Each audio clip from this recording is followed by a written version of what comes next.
Très bien, merci beaucoup. Je ne parlerai pas de localisme, quitte à te décevoir, Pierre-Yves.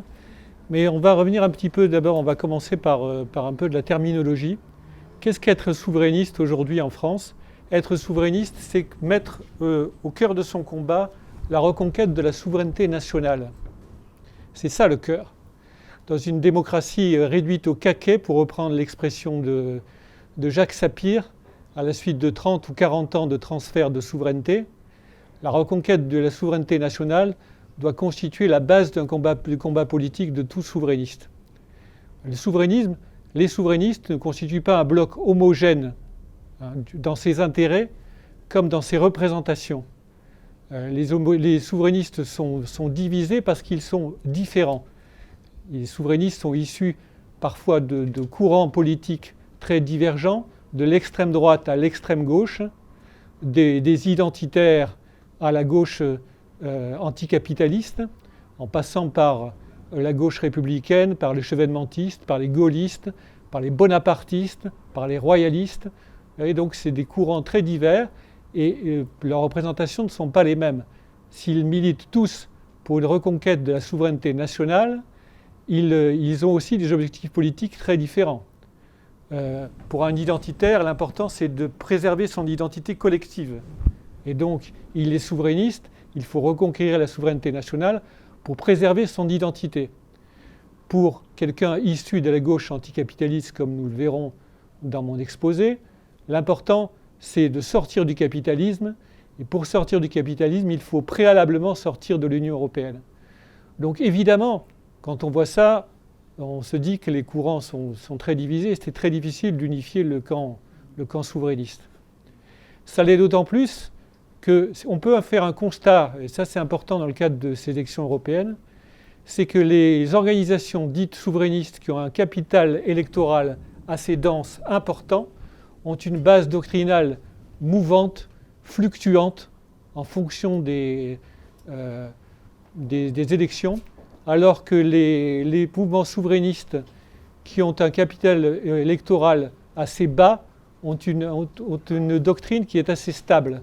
Pour prendre l'exemple, par exemple, de l'UPR, l'Union populaire républicaine de François Asselineau, eh bien depuis 12 ans, ils sont sur la même ligne idéologique, la même ligne politique, le Frexit. On verra que pour des organisations qui ont un capital électoral assez important, la France Insoumise, le Rassemblement national ou Debout la France, il y a des fluctuations. On pourrait même dire pendulaires en fonction des élections. Notamment sur la monnaie, il y a des variations. Et donc ça pose un problème en termes de division au sein du camp souverainiste. Il faut qu'il y ait une stabilité doctrinale. C'est aussi toutes les différences sur lesquelles je vais revenir. Alors, une des particularités du souverainisme aussi, mais ça c'est valable pour d'autres courants, c'est qu'il y a un certain nombre de partisans de la reconquête de la souveraineté nationale qui ne veulent pas être qualifiés de souverainistes, qui préfèrent se définir sous le vocable de patriotes ou d'indépendantistes français. Alors, on va revenir un petit peu sur la façon dont ça a été introduit, le concept de souverainiste. Alors, il y a eu des souverainistes avant même que le terme n'apparaisse. Si vous voulez, Marie-France Garot ou Philippe Séguin ne se définissaient pas comme souverainistes, mais ils militaient pour une reconquête de la souveraineté nationale et ils militaient pour une indépendance et pour qu'il n'y ait pas des transferts de souveraineté. Le concept de souverainiste, Pierre-Yves en parlait tout à l'heure, il apparaît à une date précise, 1997. À cette date précise, un certain nombre d'acteurs politiques qui sont tous issus du gaullisme, qui se définiraient comme gaullistes orthodoxes, introduisent ce concept qui vient effectivement du Canada et plus particulièrement du Québec. Il était appliqué à la réalité québécoise. Le terme de souverainiste apparaît dans le lexique politique français. Il apparaît, alors, certain nombre de Paul-Marie Couteau le revendique, mais aussi d'autres acteurs gaullistes étaient là au moment de sa création. Je citerai par exemple Francis Choisel, qui est un historien, qui était professeur à l'Institut catholique de Paris à ce moment-là, Bernard Chalumeau, Henri Foucrault, William Abitbol, toutes ces personnes-là, ainsi que Jacques Doher, qui était à l'Académie du gaullisme, sont à la création d'une série de petites associations en 1997 qui sont déclarées au journal officiel. Ce sont des associations locales ou des associations nationales qui comportent le terme de souveraineté ou le terme de souverainiste. La première association qu'il faudrait citer, c'est l'Alliance pour la souveraineté de la France, qui est créée en décembre 1997 et qui se fixe justement de la reconquête de la souveraineté nationale. Et elle est créée par Francis Choisel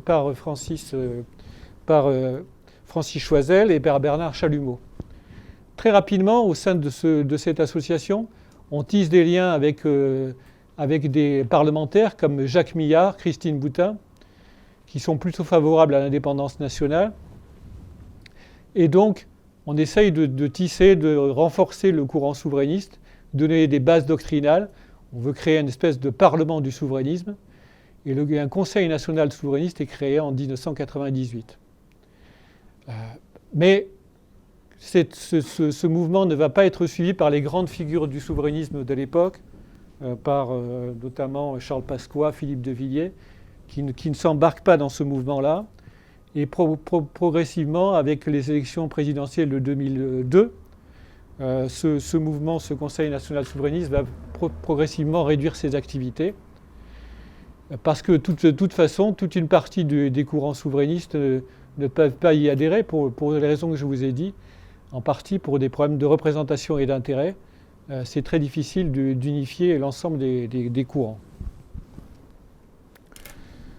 Donc à ce moment-là, si vous voulez, au sein de la composante souverainiste, il y a un débat qui va apparaître, qui va s'imposer à l'ensemble des souverainistes, c'est le débat sur la monnaie.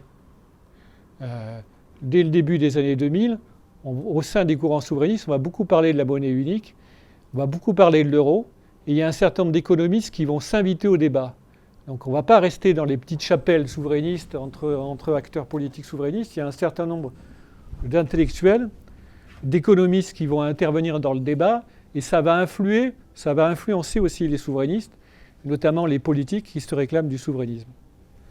Qu'est-ce que nous disent tous ces économistes? Alors on va les citer, hein. Il y a Jacques Sapir, il y a Alain Cotta, il y a Jean-Louis Gréau, il y a toute une série de souverainistes qui sont là, qui sont souverainistes et à la fois économistes, qui nous tiennent un discours sur la monnaie unique qui va beaucoup influencer les courants souverainistes. Il y a un certain nombre d'économistes qui vont intégrer des partis politiques. Par exemple, Jacques Généreux va avoir beaucoup d'influence sur Jean-Luc Mélenchon. Il y a des économistes qui vont intégrer le Front National en 2012, juste après l'arrivée au sein du Front National à la présidence de Marine Le Pen, comme Bernard Monod, Philippe Murer, Jean-Richard Sulzer. Qu'est-ce que nous disent ces économistes? Ils nous disent en fait que la zone euro a une mauvaise influence, a une influence catastrophique sur l'économie française et qu'elle a un effet globalement dépressif aussi sur l'économie mondiale et qu'au sein de cette zone euro, les différences s'accentuent entre les économies. Il y a des problèmes de compétitivité et la croissance ne fait qu'augmenter pour certaines économies, au contraire, se déprécier pour d'autres. Moi, je prendrai un exemple. Si vous voulez, si on regarde l'évolution du produit intérieur brut, de la croissance de 2008 à 2018 au sein de la zone euro, pour l'Allemagne, c'est une progression de 32% du PIB. Par contre, pour la France, on est à 17%. Pour le Portugal, on est à 12%. Pour l'Espagne, à 8%. Pour l'Italie, à 7,5%. Et pour la Grèce, ça a un effet dépressif puisque l'économie, le PIB diminue de 23% pendant la même période. Donc les écarts au sein de la zone euro ne cessent d'augmenter, les écarts de croissance. Et ça bénéficie en partie surtout à l'Allemagne, mais aussi aux pays de l'Est pour d'autres raisons, puisqu'ils bénéficient de beaucoup d'aide européenne. Donc, ce que nous disent ces économistes-là, c'est que la zone euro ne bénéficie pas de la croissance française. Au contraire, avant que cette zone euro ne soit créée, la croissance française était un petit peu plus élevée, elle était de l'ordre de 2%. Avec la zone euro, on a une croissance assez molle. Et le problème, c'est que les dettes continuent de s'amplifier, malgré la politique de la Banque centrale européenne. Et donc la vitalité de cette zone et la viabilité de cette zone, au bout d'un certain temps, commence à poser problème. Un certain nombre d'économistes déclarent qu'à un moment ou à un autre, la zone euro finira par exploser. Qu'est-ce que nous disent aussi les souverainistes? Alors donc, si vous voulez, dans toutes les organisations, on va intégrer ça. On va les intégrer dans des durées qui sont différentes. Moi, je l'ai dit, donc en 2012, au moment des élections présidentielles, Marine Le Pen va intégrer la sortie de l'euro dans son programme. On verra qu'elle va varier après, par la suite, dans le temps. Donc elle va définir 12 étapes essentielles pour la sortie de l'euro. Et donc, clairement, le Front National a inscrit un programme politique en 2012 qui est clairement souverainiste. Que nous disent aussi les souverainistes? Ils nous disent aussi qu'il y a une illusion, c'est l'illusion de l'Europe sociale. Quand vous voyez en fait les grands partis politiques traditionnels à gauche, le Parti socialiste ou le Parti communiste, ils ont toujours intégré dans leur programme électoral, notamment au moment des élections des européennes, l'Europe sociale. Ça revient comme une espèce de mantra. Il faut réaliser l'Europe sociale, il faut réorienter l'Union européenne pour instaurer une Europe sociale, notamment avec l'histoire du SMIC européen. C'est aussi valable pour le Parti communiste qui, sous l'influence notamment du parlementaire européen Francis Wurtz, a instauré l'histoire de l'euro constructif. C'est-à-dire que pour se dissocier notamment du Front National, même si le Parti communiste a voté contre les traités de Maastricht et s'est opposé aux traités néolibéraux, considère qu'il faut être euroconstructif. Ce qui fait qu'aujourd'hui, Yann Brossa, si vous l'écoutez sur l'euro, il déclare qu'il ne faut pas sortir de l'euro. Il est toujours sur cette thématique euroconstructive. Pour les souverainistes et pour les souverainistes de gauche, l'Europe sociale est une illusion.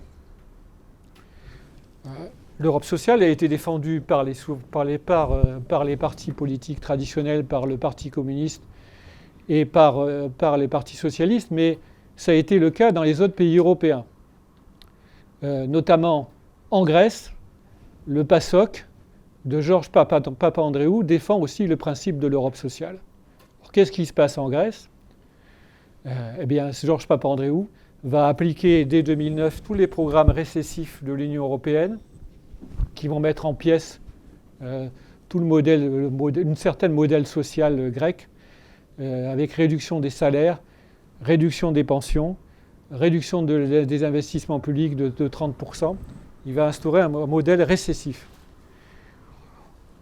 On se constate que donc l'Europe sociale s'est définitivement détruite pour les souverainistes en Grèce. L'Europe sociale de Papandréou, du PASOK, est une illusion et les effets sociaux d'une illusion ne sont pas illusoires. Puisque du point de vue politique et du point de vue économique et social, la Grèce, donc, comme va diminuer son PIB de 23%, et toute la politique sociale qui était menée par les précédents gouvernements va être complètement éradiquée. Ce qui fait que, du point de vue de la gauche anticapitaliste, ça va nourrir un certain nombre de débats. Il y a une partie de la gauche anticapitaliste, et ça, on en parle pas assez souvent, et pas du tout dans les médias, une partie de la gauche anticapitaliste qui est pour le Frexit, clairement, parce qu'ils considèrent justement qu'il n'y a pas de possibilité d'Europe sociale et que c'est impossible avec les traités de réorienter l'Europe. Même pas que ce n'est pas possible de renégocier, puisque tous les souverainistes qui sont en Europe sont liés à des groupements politiques qu'ils considèrent comme fascistes, si vous voulez. Ça, vous lisez en partie les travaux de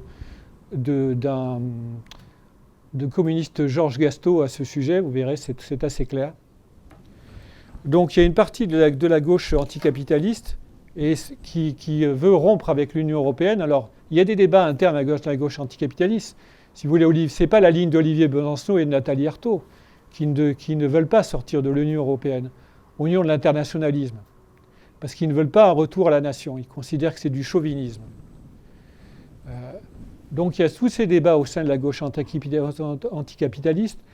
Et quels sont les courants au sein de cette gauche anticapitaliste qui est souverainiste? Vous avez le PARDEM de Jacques Nikonov, le Parti de la démondialisation, qui est pour une sortie de l'UE, mais qui est aussi pour une sortie des grands organismes internationaux, pour une sortie du Fonds monétaire international, de l'Organisation mondiale du commerce, et qui veut refonder un monde et qui, si vous voulez, pour eux aussi, il faut absolument sortir de l'Union européenne. Au sein de la gauche anticapitaliste, vous avez toute une partie du courant trotskiste, ce qu'on appelle les lambertistes. Qu'est-ce que c'est les lambertistes? Ils sont issus des travaux d'une personnalité très importante au sein du trotskisme, qui était Pierre Boussel ou Pierre Lambert, qui lui avait des positions assez radicales sur l'Union européenne, qui était contre la construction européenne et qui résolument est pour la sortie de l'Union européenne. Et donc ce courant est toujours représenté par deux organisations, le POI et le POID. Le POI, c'est le Parti ouvrier indépendant, qui est représenté par Marc Gauquelin, qui est un ancien candidat aux élections européennes il y a bien longtemps, et par Daniel Chapira. Et le POID, Parti ouvrier indépendant et démocratique, qui a deux leaders leur nom doit vous dire quelque chose, c'est Daniel Gluckstein et Gérard Chivardi, qui avaient été candidats aux élections présidentielles il y a quelque temps, et qui sont aussi pour une sortie de l'Union européenne. Alors c'est intéressant parce que aussi ils associent la sortie de l'Union européenne avec la nécessité d'une assemblée constituante. Et là, il y a une rupture aussi au sein des souverainistes. Il y a toute la tendance gaulliste qui tient beaucoup à la Ve République, qui ne veut pas une rupture avec les institutions de ce point de vue-là, et toute une partie des souverainistes, notamment des souverainistes de gauche, qui veulent une rupture avec la Ve République et qui prônent une assemblée constituante, un nouvel ordre de ce point de vue-là. Donc, si vous voulez, la particularité du souverainisme, c'est qu'on ne devient pas souverainiste obligatoirement pour des raisons politiques. On peut devenir souverainiste pour des raisons économiques et sociales. C'est parce qu'on fait un constat. On fait un constat que l'Union européenne, c'est pas possible d'instaurer un régime authentiquement socialiste. Et donc, au départ, on n'était pas particulièrement pour ou contre une sortie de l'Union européenne, mais parce que, pour des raisons sociales et parce qu'on veut instaurer un nouveau régime du point de vue économique, la sortie de l'Union européenne s'impose. Et donc ce sont des souverainistes qui sont venus par le souverainisme pour des raisons économiques et sociales.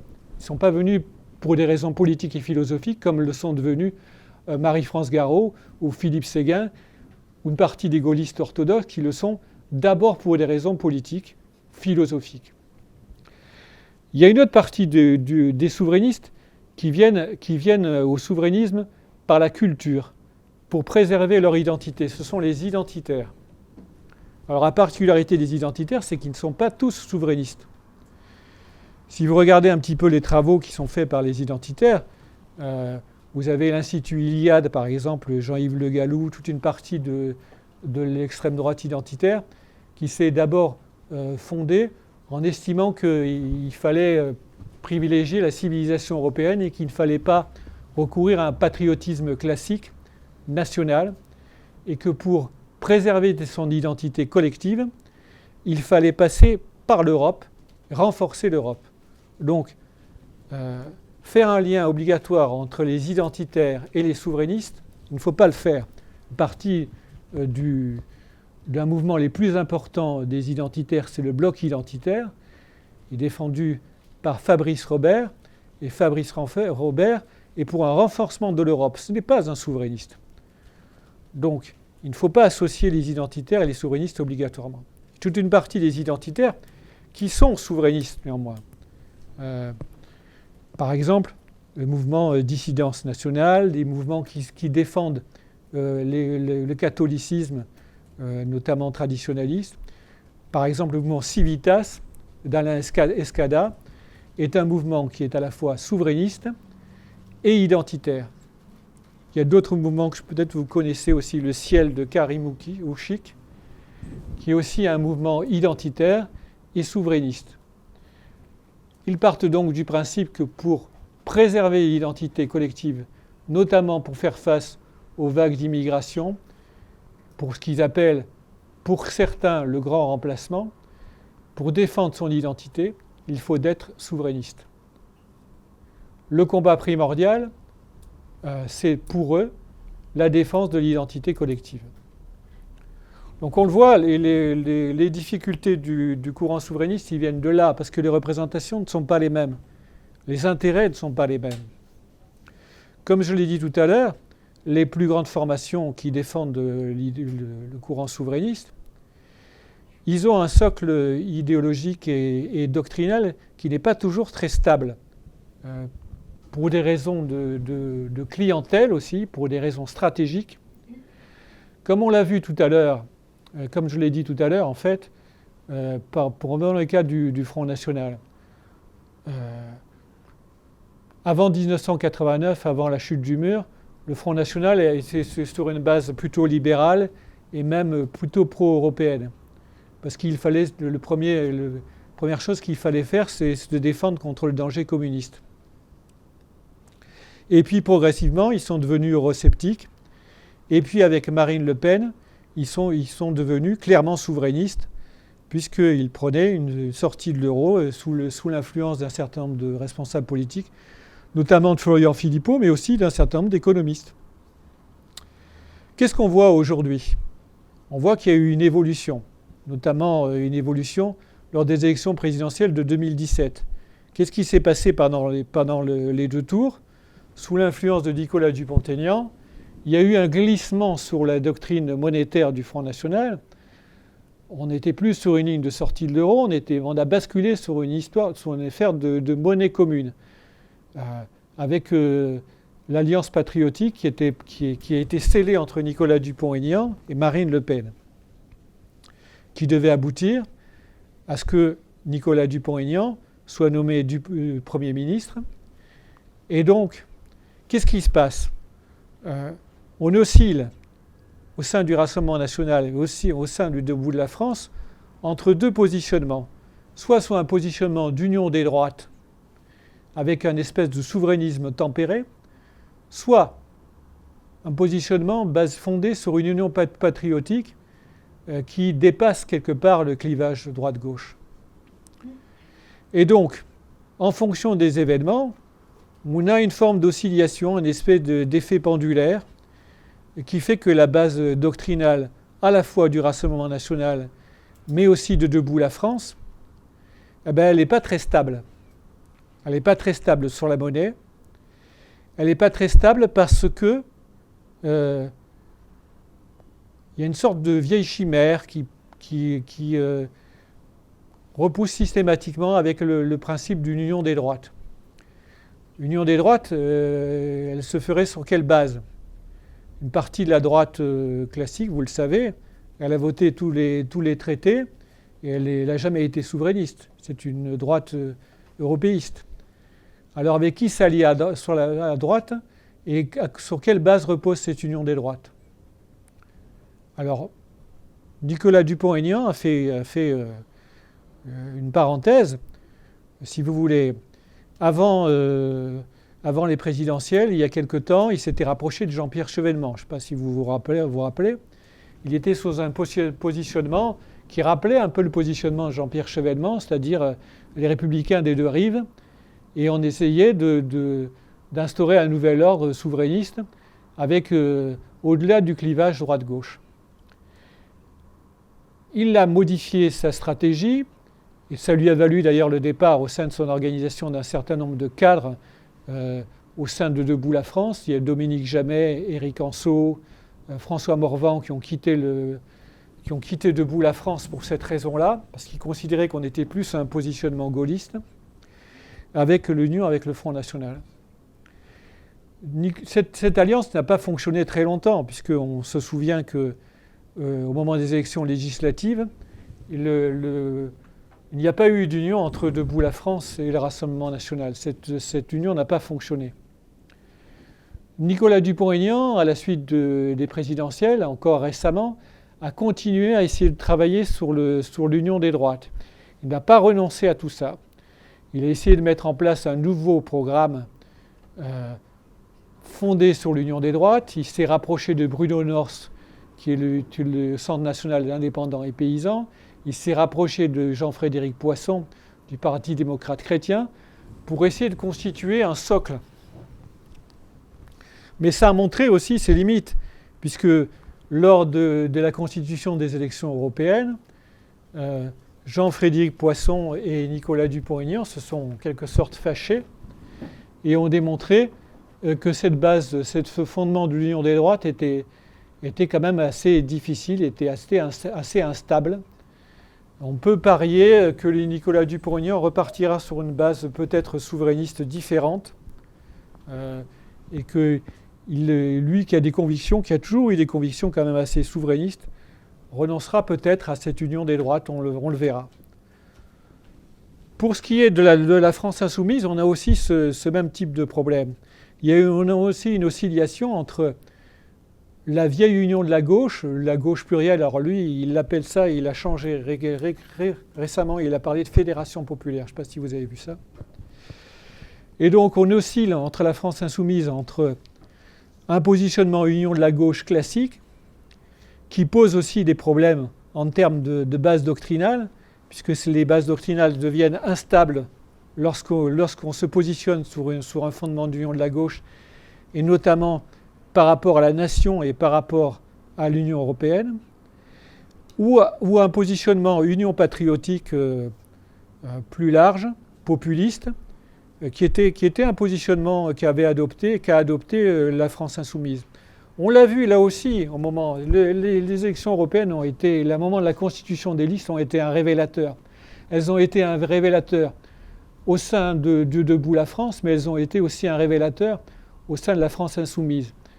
Des candidatures de membres de la France insoumise qui étaient clairement sur une position souverainiste comme Georgi Kuzmanović ou François Koch ont été écartées. Et donc, la France insoumise, là aussi, a évolué depuis la présidentielle sur son positionnement. Elle est retournée à une espèce d'ancienne union de la gauche plurielle pour des considérations en grande partie stratégiques. On verra que là aussi, il pense beaucoup aux élections municipales de l'année prochaine, 2020, où il faudra constituer des alliances. Et là aussi, la tentation de recourir à l'union de la gauche est aussi importante. Donc, c'est là où on voit que le courant souverainiste a des difficultés. Il a des difficultés pour s'unir parce qu'il y a des problèmes de représentation et parce que les formations politiques qui disposent d'un capital électoral important, eh bien, ils ont une base doctrinale qui est souvent instable pour des raisons souvent stratégiques. Et donc, toutes les difficultés du courant souverainiste, elle est fondée là-dessus, pour des raisons à la fois de représentation et puis d'intérêt qui ne sont pas les mêmes. Alors, il y a des tentatives, il y a toujours des passerelles, il y a toujours des passerelles au sein du courant souverainiste, mais ce sont toujours un petit peu les mêmes qui montent au créneau. Ce sont souvent des souverainistes, des chevènementistes, des royalistes comme Bertrand Renouvin qui montent au créneau, une partie de la droite nationale aussi monte au créneau pour essayer d'unifier le camp souverainiste. Mais elle se heurte à ces problèmes de représentation et à ces problèmes d'intérêt. Et c'est très difficile de mettre autour d'une table Bernard Anthony, l'identitaire, et Daniel Gluckstein, la gauche anticapitaliste. On n'y arrivera jamais. Ça, c'est pas possible. Donc, il y a un certain nombre de réalités. Il y a un certain nombre de réalités sur lesquelles il faut composer. Mais en même temps, il y a un danger pour les souverainistes. Le danger, il est le mondialisme, il est Emmanuel Macron. Il faut essayer de trouver des solutions, il faut essayer de s'unifier et puis essayer de faire des concessions. Mais les concessions, sur quelle base? C'est toujours un petit peu difficile. Alors, on peut aussi être optimiste. Il y a une vitalité du courant souverainiste, il en parlait Pierre-Yves, qui est une vitalité aussi générationnelle. On s'aperçoit que dans le courant souverainiste, maintenant, c'est fini. l'époque du souverainisme qui était défendue uniquement par des vieux gaullistes qui nous parlaient du général avec une voix un petit peu chevrotante, ou des gaullistes orthodoxes qui représentaient effectivement un petit courant, mais pas très important. Il y a des nouvelles formations politiques qui sont arrivées, comme l'UPR de François Asselineau, qui introduisent des nouveaux courants doctrinaux, une certaine vitalité. Et puis on voit que dans les mouvements politiques, des nouvelles générations qui arrivent, et donc des trentenaires, des jeunes qui s'emparent du souverainisme, qui nourrissent le courant et qui donnent cette vitalité au courant. La vitalité du courant souverainiste est liée aussi au fait qu'il y a un certain nombre d'intellectuels qui sont intervenus, des intellectuels qui ont quand même beaucoup une certaine notoriété, qui soient comme Michel Onfray, Marcel Gauchet, Régis Debray, ou même Michel Houellebecq. Je ne sais pas si vous avez vu Michel Houellebecq dans Valeurs actuelles, qui se prononce pour une sortie de l'Union européenne, qui émet un discours très critique sur l'Union européenne. Je ne sais pas si vous avez vu ce film de Guillaume Niclou qui s'appelle L'enlèvement de Michel Houellebecq.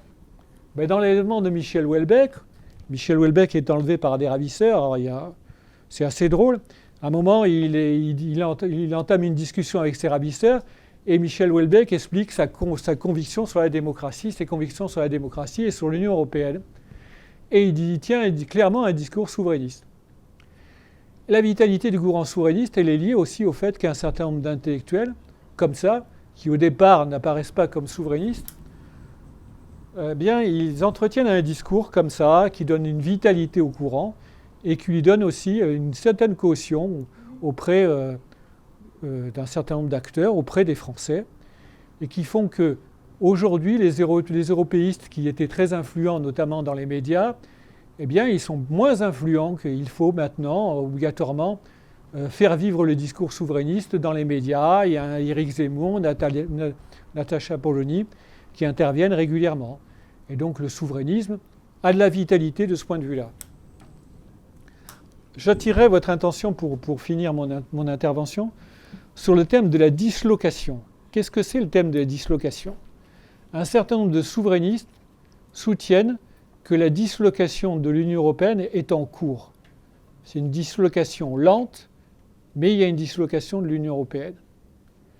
Et que de fait, tous nos débats sur le Frexit, sur le combat pour la souveraineté, l'histoire est en marche. Et de toute façon, cette dislocation, elle va arriver, elle est en cours. Elle est en cours pour plusieurs raisons. Parce que des grandes puissances contribuent à affaiblir l'Union européenne. La Russie, on le sait, c'est en soutenant un certain nombre de mouvements nationalistes, pas seulement en France, mais dans les pays de l'Est. Mais aussi parce que les États-Unis, qui étaient au départ, comme l'ont démontré un certain nombre de penseurs, Annie Lacroix-Rice par exemple, étaient à l'origine de l'Union européenne, et maintenant ils affaiblissent l'Union européenne. Donald Trump félicite les Anglais pour le Brexit. Et donc, pour des raisons de facteurs exogènes, l'Union européenne, elle est fragilisée. Elle est fragilisée aussi pour des raisons économiques. L'économie italienne se porte très mal. Et on considère qu'aussi, à la moindre petite crise, choc économique, un certain nombre d'économies risquent de s'effondrer. Et puis, elle est fragile aussi, l'Union européenne, parce qu'il y a un certain nombre de mouvements qui pratiquent déjà, au sein de l'Union européenne, un certain nombre d'États qui pratiquent déjà la désobéissance au traité, et parce qu'à force d'accorder un certain nombre de dérogations à un certain nombre d'États, de tolérer que les directives européennes ne soient jamais appliquées, l'Union européenne s'affaiblit. Les dislocations seraient donc en cours. Donc je vais terminer mon intervention sur cette dislocation, ce qui vous permettra d'y réfléchir. Et puis je suis à votre disposition pour des questions.